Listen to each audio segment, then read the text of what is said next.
तो नमस्कार, आप देखते रहे न्यूज़ सीपी भारत की खबर। कौशाम्बी पुलिस को बड़ी सफलता, 22 चोरी गैंग का पर्दाफाश, एक आरोपी मुठभेड़ में घायल, 3 गिरफ्तार। कौशाम्बी थाना मंझनपुर क्षेत्र में 22 चोरी की घटनाओं का पुलिस ने खुलासा करते हुए बड़ी कार्रवाई की है। पुलिस मुठभेड़ के दौरान एक आरोपी के पैर में गोली लगने से वह घायल हो गया, जबकि उसके 3 अन्य साथियों को मौके से गिरफ्तार कर लिया गया। पुलिस ने चोरी की गई भैंस भी बरामद कर ली है।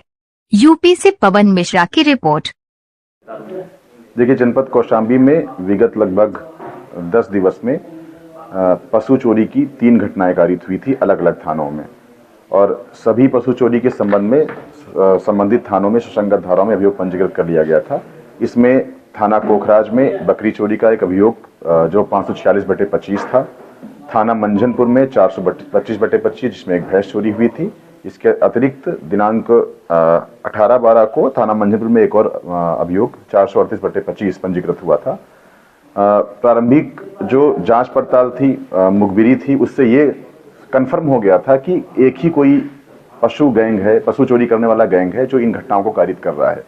सर्विलांस, सीसीटीवी तथा जो अनावरण करने वाली टीम है तीनों ही थानों की, इन सब के द्वारा लगातार अनावरण करने का प्रयास जारी था। इसी के अनुपालन के क्रम में कल दिनांक 18/19 की रात को मुखबिर खास की सटीक सूचना पर पशु चोरी करने वाले गैंग को हिरासत में लिया गया है। इसमें से जो गैंग का एक साथी है, उसने जान से मारने की नीयत से जब फायरिंग की पुलिस पार्टी पर, तो उस पर आत्मरक्षार्थ उसके पैर पे भी गोली लगी है जवाबी फायरिंग में। इस तरह अब तक इस गैंग के 4 सदस्य गिरफ्तार कर लिए गए हैं। जो अन्य इसमें नए नाम प्रकाश में आ रहे हैं, उनको भी कड़ी कार्रवाई करते हुए गिरफ्तार किया जाएगा।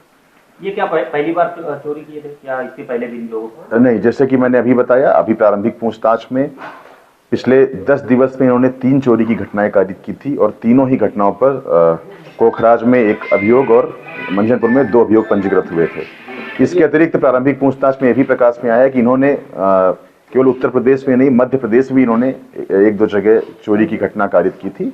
इस संबंध में इस मामला स्थापित किया जा रहा है, और जो 3 अभियुक्त इसमें गिरफ्तार हुए हैं पतौना पुल के पास से, एक व्यक्ति है फिरोज, जिसके ऊपर भारी मात्रा में अभियोग है, लगभग 18 की संख्या में।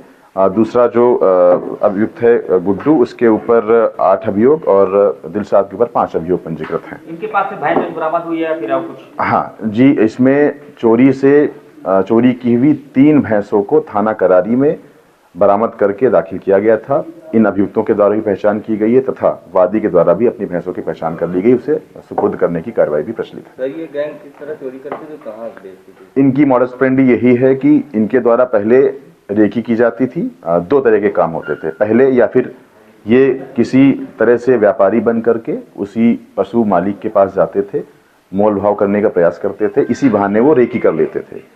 फिर उसी दिन रात में या फिर अगले दिन रात में डीसीएम या फिर कस्टमाइज्ड बोलेरो के माध्यम से उसमें भैंस, बकरे इत्यादि लाद करके चोरी कर लेते थे। एक और इसमें प्रकाश में ये चीज आई है कि एक गाड़ी इनके पास अक्सर रहती थी जो आगे आगे रेकी करते हुए रास्ता क्लियर कराती थी, और पीछे से उस डीसीएम में वो जानवर लाद करके कई बार कटने के लिए भेज देते थे, या फिर कई बार किसी ऊंचे दाम में दूसरे प्रदेशों में या फिर कई दूसरे जनपदों में भेज देते थे। ये क्या ठंडी समय में ही करते हैं लोग चोरी की आने में? अभी तक की पूछताछ में पिछले 15 दिवस में सर्दी के मौसम में 3 घटनाएं इन्होंने कारित की, जिसका खुलासा हुआ है, और अन्य भी इनके ऊपर चोरी के जो मुकदमे हैं वो भिन्न भिन्न सीजन में है। ऐसा कोई अनिवार्य नहीं है कि ये सर्दी में ही करते हैं।